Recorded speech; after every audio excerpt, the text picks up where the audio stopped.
Order? I said order. Order.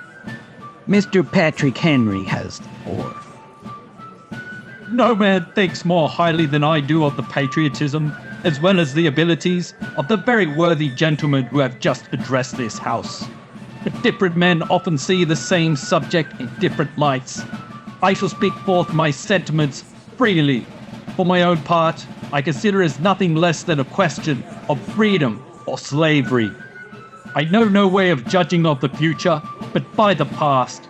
And judging by the past, I wish to know what there has been in the conduct of the British ministry for the last 10 years to justify those hopes of peace. Ask yourselves how this gracious reception of our petition comports with those warlike preparations which cover our waters and darken our land. Are England's fleets and armies necessary to a work of love and reconciliation? Have we shown ourselves so unwilling to be reconciled that British force must be called in to win back our love?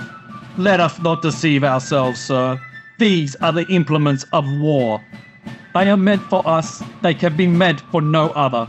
They are sent over to bind and rivet upon us those chains which the British ministry have been so long forging.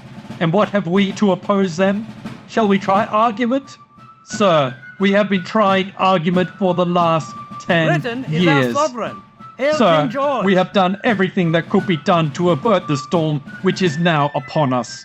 Our petitions have been slighted. Our remonstrances have produced additional violence and insult. Our supplications have been disregarded, and we have been spurned with contempt from the foot of the throne.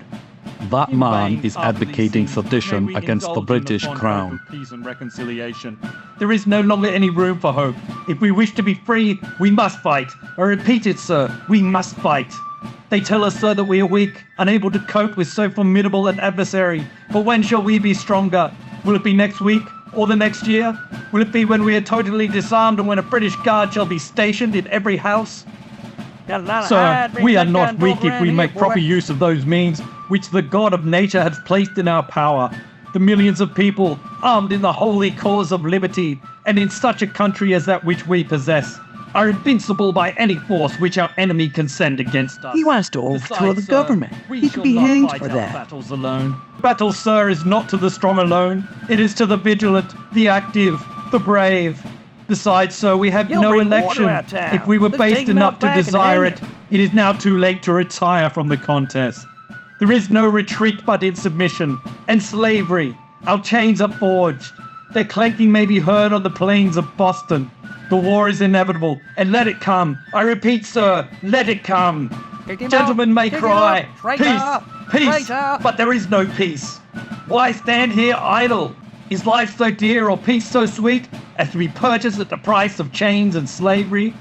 I know not what course others may take, but as for me, give me liberty or give me death.